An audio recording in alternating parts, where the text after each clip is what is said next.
Oh my gosh. Alright guys, it's finally here. So let's open this up. And whoo, what is that? This is gonna be cool. Alright guys, so let's go ahead and unbox this. I'm pretty excited about this one, mainly because one, it's super light compared to my old battery, and then the second one is we are now officially sponsored by Antigravity battery. Awesome. So I'm using the Group 7578, so this is the AG75 40RS. It is a 1500 cold cranking amps, so we're gonna be good there, and of course capacity is 40 amps hour. So let's see how light this thing is. I mean, this is crazy how I can lift a battery.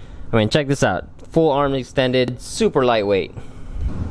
So let's do a weight check, and we are going to be at 14.3 pounds. I've been using an Optima Red in this car. The cold cranking amps is 800, amp hours is 50. So a little bit more amps on here, but it actually has a lot less cold cranking amps. So let's see how much this thing weighs.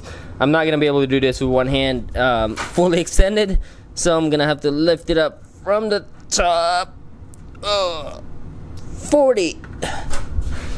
Okay, can't do it like a full extended like I did the other one, but 40 pounds, that's heavy. And with this you have a built-in jump start, which is awesome, because what that means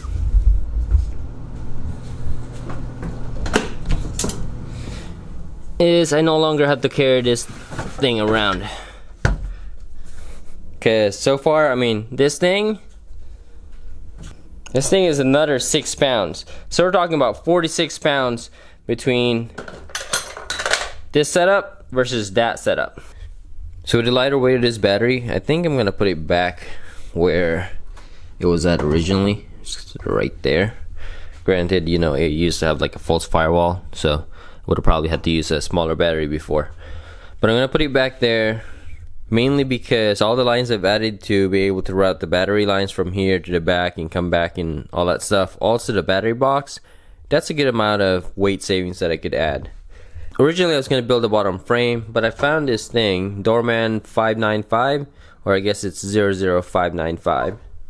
And with this, it's gonna be pretty lightweight. It's also pretty sturdy, so that should allow me to put back the battery right there without a whole lot of work. I would probably have to trim this up a little bit. And the only downside to this is I had my fuel line right there, so need to relocate it. I think maybe like a couple inches.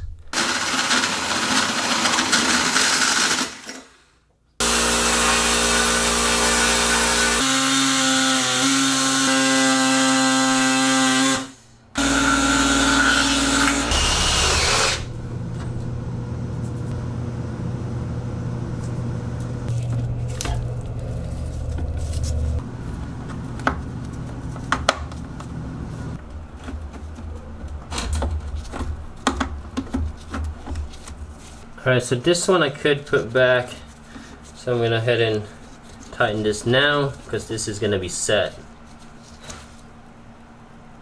Unfortunately, the center one or the feed is gonna need a little bit of work, so I have to trim this one so to make sure that that's gonna be aligned right there.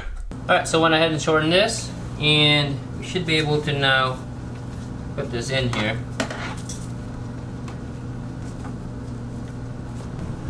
Now, if I had power on, I'd probably pressurize this now just to make sure there's no leaks, but I don't have the battery connected, so we're gonna have to trust that everything is tight. Next up is gonna be our tray. Put that there.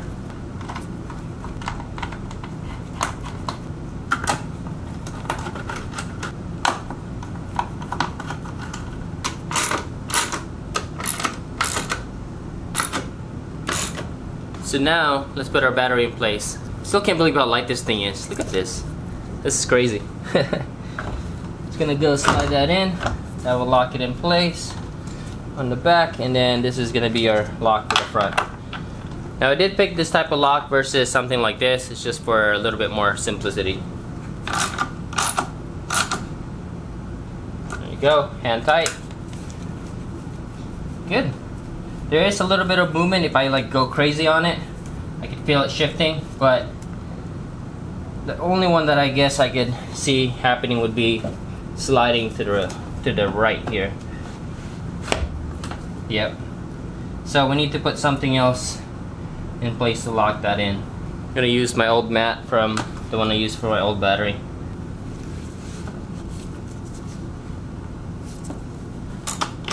Got it backward.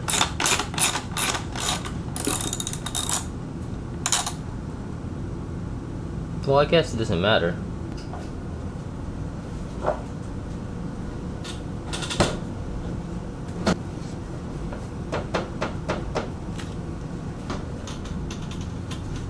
Now, because my base is a lot lower, now it's like right here. Before, I actually was planning it to be about this high.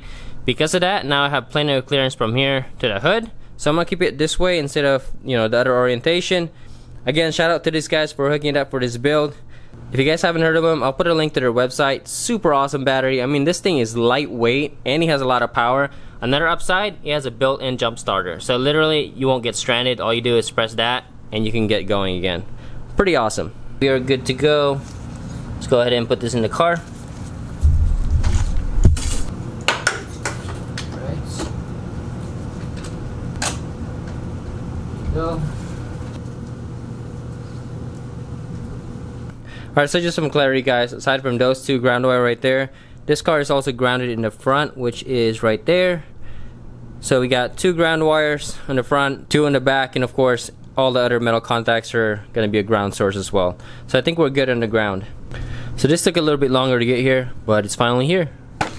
Alright, so we'll be using this as a bulkhead connector. It's going to go in there.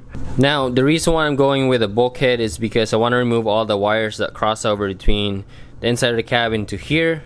And with a quick disconnect, that's going to be a lot easier to remove the engine and all that stuff when it comes to that point. So this is the solution that we're going to go with. It is a little bit bulkier than what I had planned for, but I think it's gonna be okay.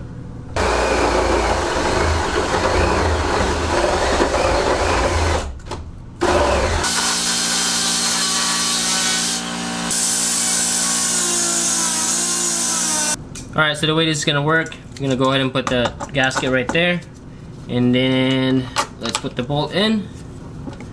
Last thing we need to do is just tighten it from the inside. Well, unfortunately, guys, the camera died while I was doing time lapse, so let me walk you guys through the 2 bulks that are installed. As you guys can see, this is the positive wire that goes to the bulkhead, and then the other red wire right there, that goes to the alternator. So those are connected. This one goes to the starter, and I know it's a black wire. It's just that I had a black wire before and I didn't bother changing that now, or I'm not going to bother changing that now. And on the ground side, you guys already saw that one goes to the body. This one goes to the block, which is right there. So once we go through the bulkhead, excuse the wiring here, guys. I'm actually gonna clean this up after this. But those are the 2 wiring, or the 2 bulkhead connectors.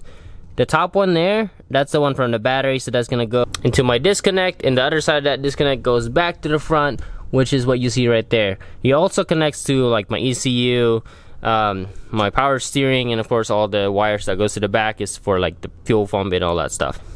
So again, the way I have this wired is basically like a quick disconnect that you would typically put in the back of the car if you do like a battery relocation kind of deal. Now the reason I'm leaving that is more of a safety thing. If I want to cut all the power like instantly when within reach, I'll be able to do that from here. Alright, so let's go ahead and test out this battery.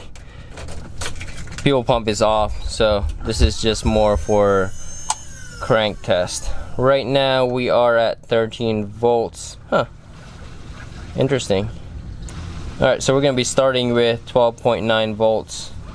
See how many times we can crank that before it drops. Nope, sorry, 13.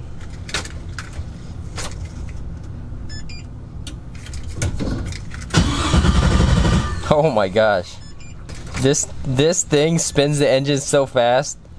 I think my old battery is like really old, or this thing just cranks the engine really fast. Listen to this. That's crazy. So I think that was like 3.